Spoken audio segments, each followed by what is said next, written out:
Hapon po mga Kalingap. Ito po kasama natin si Kalingap Edu. Yan, meron lang po tayong itatanong sa kanya. Yan, magandang hapon sa iyo Kalingap Edu. Good afternoon po, Yan, Mel. kamusta naman? Ito okay lang. Medyo pagod sa sa lakad natin. Oo nga eh. Tsaka hindi, madalas nakikita ko lumalakad ka rin eh. Mm. Yan talagang nag-i-scout ka eh. Oo. Yan, kamusta naman ang pag-i-scout? Ano naman po, medyo mahirap. Siyempre, gawa ng siyempre mapagod yung paralilibot ka, di mo alam kung saan ka makakapunta, sa init ng panahon din.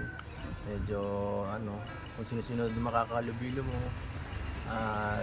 Pero salamat din kasi may mga kasama din tayong mga kalingap na tumutulong sa atin sa para mabawasan yung yung hirap sa paghahanap ng mga pwedeng matulungan. Oo nga. Pero may nabalitaan ako. Totoo ba na nakakasama mo na sa pag-i-scout si Beyonce? Minsan may mga schedule sa atin siya na at least 2 times a week Uy. para makapaglabas-labas pa siya sa kanyang tahanan kasi siyempre nakakabagot din pag Ay, oo naman. ka doon buong bakasyon.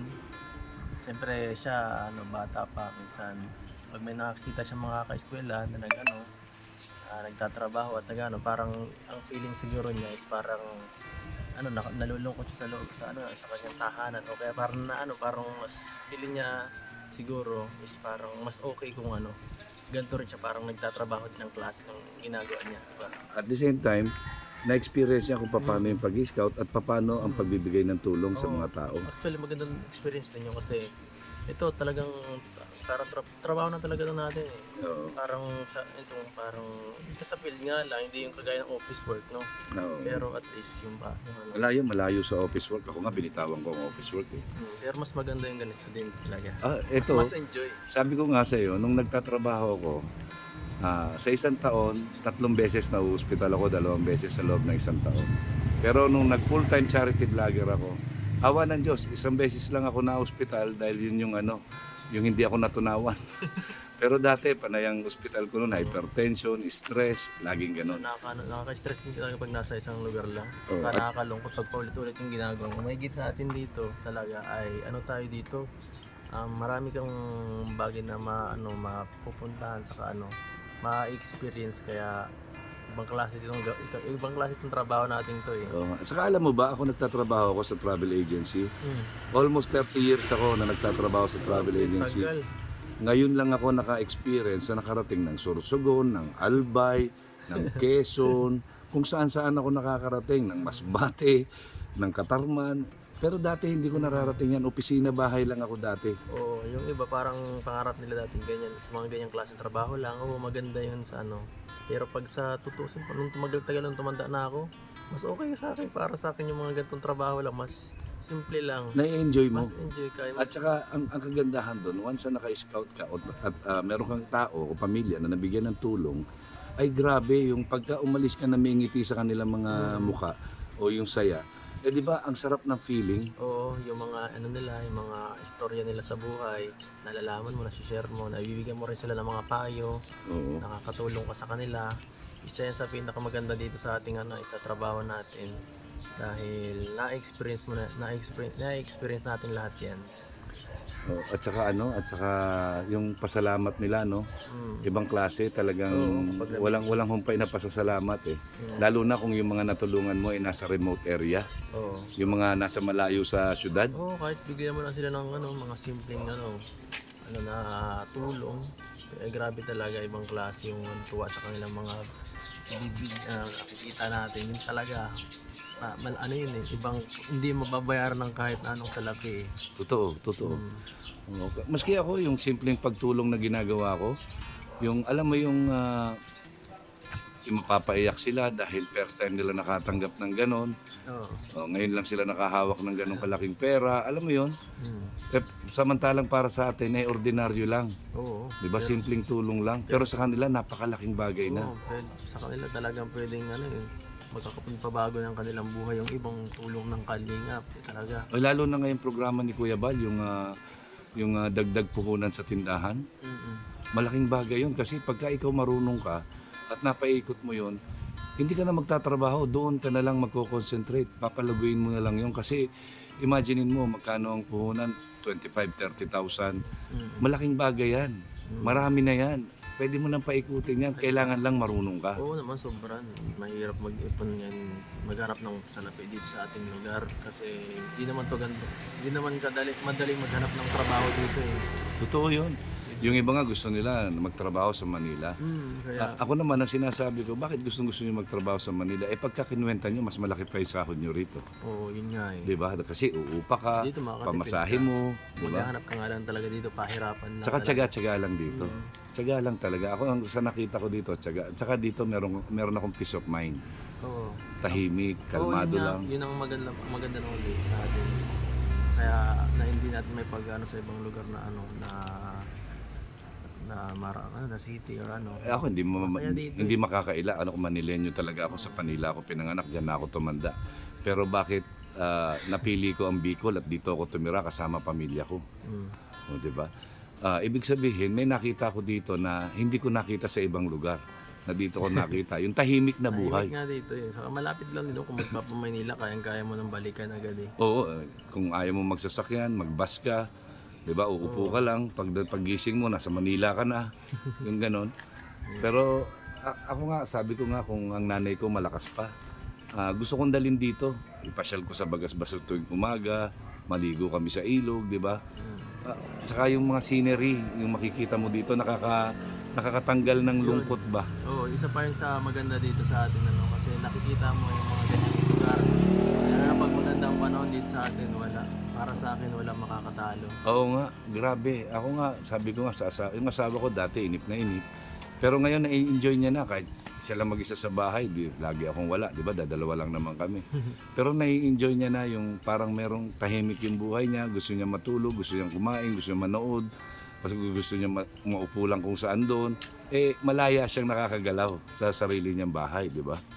Kaya nga ako talagang tuloy-tuloy pa rin yung aking ginagawang pagcha-charity. Meron man o walang views, ang importante yung nakatulong tayo. Yun naman yung essence ng pagiging charity vlogger.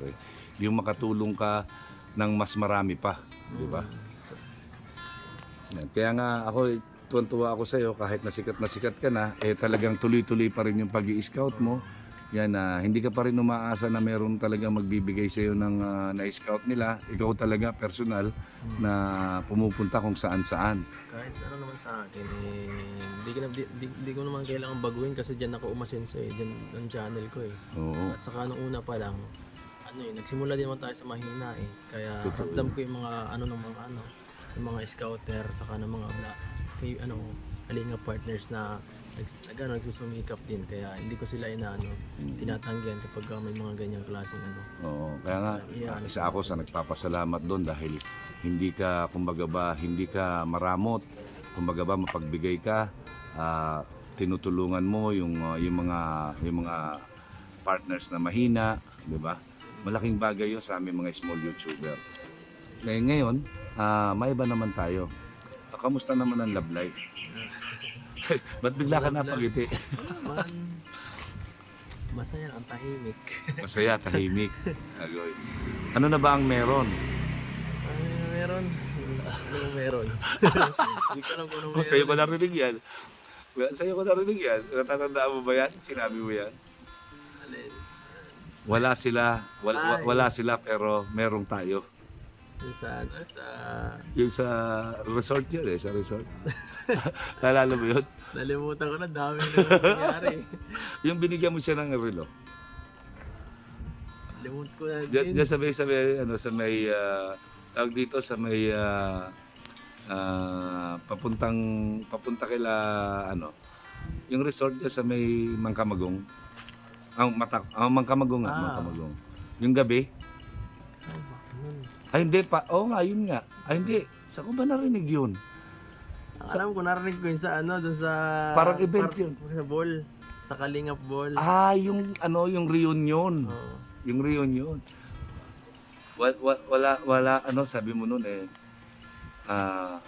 wala sila nung meron tayo. Parang ganyan. Kaya natuwa ako doon. Meron tayo. Ano yung meron tayo? Maraming kinilig doon ay. Ayan.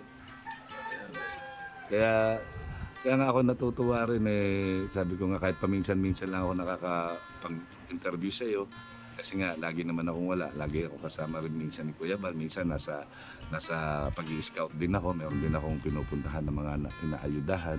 Pero okay lang. Yan. Okay lang naman sa akin. Malitan revenue. Basta ang importante, tuloy-tuloy lang. Marami namang sumusuporta din kahit papano. Yan na ang hinahangad ko lang maging na ako 100,000 subscriber kasi 96,000 na eh. Darating din yan, Kuya Mel. po. Malapit na eh. Yan ang unang-una kong gustong isabit sa pader ko ay. Yan ang yung silver button na yan. Hindi ko ipapasok sa loob ng bahay. Diyan yan sa may veranda nakalagay. O di ba? Ay, kasi yun yung gusto ko na pagdating ng araw, makita ng mga apo ko yan, mawala na ako sa mundo, mga apo ko na mabisita dyan. Ito ang lolo ko. Yan, isang charity vlogger ang lolo ko. Isang magaling na charity vlogger ang lolo ko. Ipagmamalaki nila. Di ba may legacy ako may iiwan? Kahit ako ganun din ako. Sa aking ano. Di ba? Nakaka-proud yun sa mga maiiwan natin. So ayun, pero ano na ba talaga estado? Naliligaw ako eh. Mahirap sabihin eh. Mahirap sabihin. Basta Abang-abang na lang. Abang-abang na Kung lang. ano mangyayari sa mga susunod na abang-abang, makiramdam. Kumbaga ba, ano yung mangyayari sa future. ano yung sinasabi? Talasan ng pandinig, ang paningin, at ang bibig. Di ba? Kaya makiramdam kayo kung ano yung mga nakikita nyo sa mga vlog. O, di ba? Yun, doon kayo doon maglalaro sa isip nyo kung ano yung meron sila. So, yun, maraming salamat Kalinga Pedro. Yan, mabuhay ka. Sana pakipromote yung channel ko. Kaya boss, salamat po sa mga viewers na walang humpay na suporta sa EDC at sa Kalingap po. At yan po mga Kalingap, supportahan din natin syempre si Kuya Mel, isang Kalingap partner, charity vlogger. Masipag na na sumasama lagi kay Kuya Bal. Yan, huwag po natin silang kakalimutan. Sige po mga Kalingap. Yan, maraming salamat Kalinga Pedro. Thank you. God bless.